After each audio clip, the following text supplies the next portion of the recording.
I started this channel to inform myself and others about economics, macroeconomic factors, because unfortunately, history tells us people vote for more of the things that are causing the problem. Good example inflation. What causes inflation? More money chasing less goods and services. So you can work on the good side, meaning more goods and services, less regulation. We're not doing that. Or you could work on the money side, stop printing money. But what's the only thing the government can do? Print. Right? They can only print, and politicians love printing because it buys votes. And yes, it's short sighted, but who cares? I'm going to be out of office in 4 years, right? That's how we have the $32 trillion in debt problem. But one thing that's a little bit harder to avoid is municipal debt, right? Federal debt, they can print money to pay it off. Municipal debt, meaning cities and counties, a little bit harder because they don't have a money printer. They might have friends in Washington, like Gavin Newsom when he was invested in SVB, made the call. Oh, now they get bailed out. Whoops. They might have friends in Washington that help bail them out, but they don't have a money printer. And that's what's great about the experiment. That's why I'm telling people, hey, cities, not so great. You guys have seen what's going on in Chicago, and they're bound to fail because they are doubling down on socialist policies. And the majority of people are voting for them. They just did it in Chicago again. They voted in a new mayor, Lori Lightfoot 2.0. And they're doing it in San Francisco too. But they're having a problem raising money because guess what? Smart people go, you know what? I see this city going downhill. They're spending more money, asking for more taxes. They're going to bleed us dry. Let's go ahead and get out of here. And they're leaving. Those are wealthy people, by the way. So their tax base, the majority of who pays taxes, are leaving. And there's no clearer example of this than in San Francisco. So let's take a look at this article here from Zero Hedge. And I also want to point out this is happening all over the world. France, it's happening. Canada, it's happening. I have another article to show you, but it says here San Francisco changing landscape, meaning people leaving, raises questions on municipal solvency, meaning tax base going down. They took on this much debt, assuming they'd have a tax base, and the tax base is leaving. This is at the same time that San Francisco is coming out with maybe we should pay $5 million in reparations. Go for it. I love it. I really do. I really hope they do that. From the article, it says, table speaks for itself. According to the Census Bureau, American Housing Survey released in September 2022, 7.6% of San Franciscans still plan to move to another city, the highest response rate of any major city in the survey. So down here at the bottom, this is the recovery rate, is San Francisco, number 62. This is from the pandemic. San Fran has the county's highest office sublet space available, 7.2. So commercial real estate. Nobody's down there. An office utilization rate of just 41%. So people are leaving and there's just ghost town commercial real estate. So these problems keep compounding, as you can see. And what do politicians do? They double down on stupidity. Always, because it's short-sighted and it gives them more votes. And this is the trend. The trend will continue until morale improves, meaning people realize that the more they vote for it, it's direct pain. But all the wealthy people will leave. So San Fran's dealing with the highest office vacancy ever. In San Fran's latest budget outlook, office vacancy is projected to peak at 33% in 2025. So it's not going down. So how does San Fran get out of this problem? They had all this money coming in with Silicon Valley, Silicon Valley, not the bank, but all these tech investors and et cetera, et cetera. What happens during a recession? On top of the fact that they were taxing them to death, and companies like Tesla leave. Okay. Further reading, the changing office and retail landscapes in San Francisco raises questions on municipal bond solvency, public transit, and the impact of rezoning. Translation: they won't be able to raise money anymore. Or people who buy municipal bonds from San Francisco, meaning San Francisco debt, will want a higher interest rate. As the risk goes up, people who want to invest in bonds want a higher interest rate. It is not cosmic. So these cities who are doubling down on socialism, and in order to double down on socialism, they need more money. So they go out and sell municipal bonds. People are going to want a higher interest rate, which means they can't take on as much debt. Because if they're paying 10%, they can't take on billions and billions of dollars because they can't even service it. Very dumb. And not to be outdone, San Francisco is competing with Canada. So you guys have seen the strikes um, in France. And I think a lot of these strikes have to do, maybe people don't know. So that the raising the retirement age from 62 to 64, I think that's just a symptom of why people are pissed. Because they're having lower and lower and lower standards of living than their parents did because of government debt. Higher taxes, they got to pay off the government debt. Okay. There's no free lunch. So it says here in the article, massive strikes hit Canada as inflation discontent spreads around the world. Do you guys think this is going to go away? Because, like I said in my previous video, the only reason that inflation is going down in the United States is demand destruction. That means a recession. So how do you reverse that? You reverse it with more inflation, more money printing.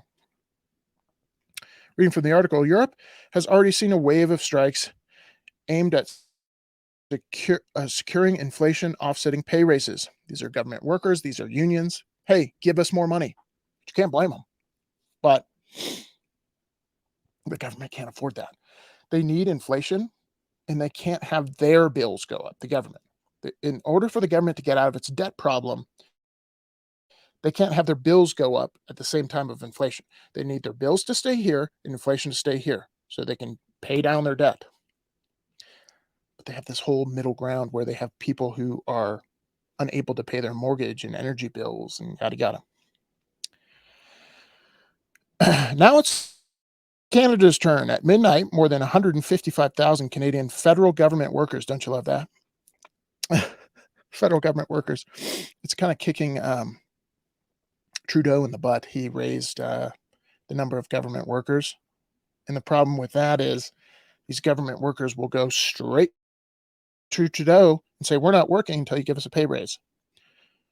Trudeau raised the number of government workers by 33%. Thank you for that. So they went on strike in what's being described as the largest walkout against the single employer in the country's history. Wild.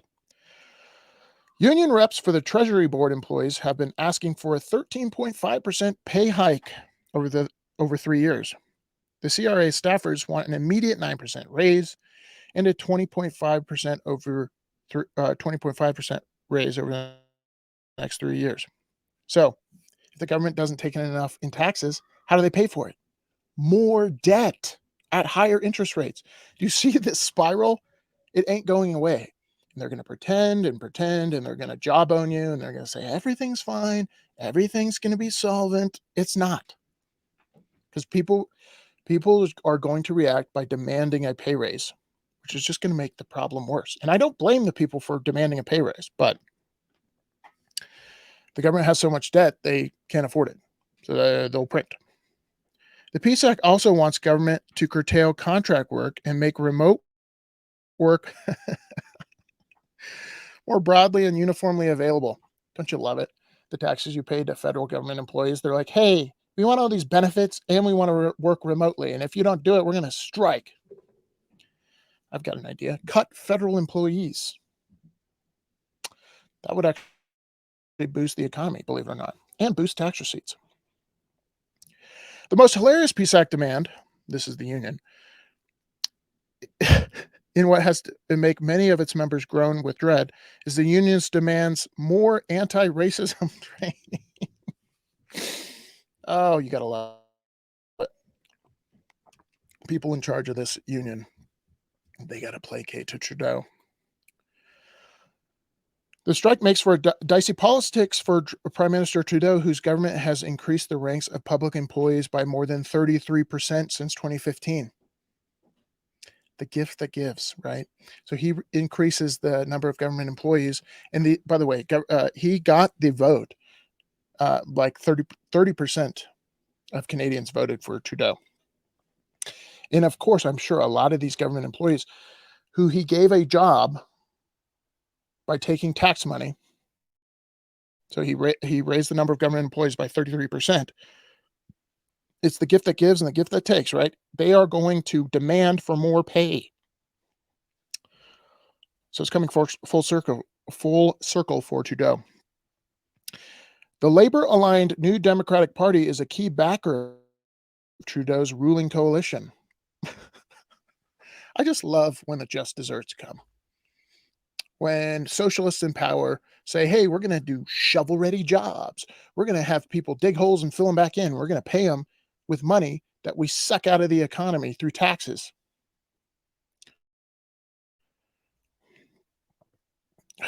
But the disruption of services to Canadian citizens in March likely fuel public ire, because it's going to be the same thing that's happening in France, right?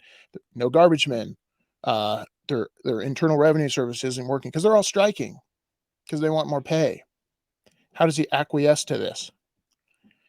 Heads I win, tails you lose. He's screwed because if he raises their pay, it makes the problem in Canada worse because how does he pay for it? More taxes, more deficit spending. One of those two. Debt limits your options personally and for the government. So when they have this much debt, they have very limited options. If they spend more inflation. If they cut, deflation, deflation, potentially a depression, recession for sure. So it's bad both ways, which is why I always think the government will print, because the government actually needs inflation. Further reading, since government workers are among the first to receive newly created money, and thus in accordance with the Cantillon effect, among the principal beneficiaries of central bank inflation. And there's something darkly amusing about seeing government staffers lead Canada's rebellion against the ongoing loss of purchasing power. It is amusing, isn't it? I really do love it. I've talked about this before. This is one of the reasons, I think, one of many, that people aren't joining the military, because it hasn't kept pace with inflation. So the appeal, the financial appeal, not the patriotic appeal, but the financial appeal of the military in the United States is becoming less and less for young kids because they can get free college by working at Starbucks. They don't have to work 60 hours a week, yada, yada, yada. It's amusing to see this unwind. It's amusing to see people demand more pay in the government, the same people that Trudeau hired so they would vote for him. Now, how does he buy their vote? Trust me on this. If they get their pay raise, they're going to ask for more. This is a never-ending stream of money because they realize if we strike and we get more money, great. What happens though? More inflation. So they're going to strike again and get more get another pay raise. See the problem? All right, y'all. I'd love to know what you guys think. Do you think cities will collapse for the same reasons I do? They cannot raise more debt, and therefore the government has to spend more money, and they do not have a money printer. And then you see federal side, Canadians and in the US, federal employees will do the same thing by demanding more money. Government will acquiesce, and then more inflation. All right, I'll see you all next one. Peace.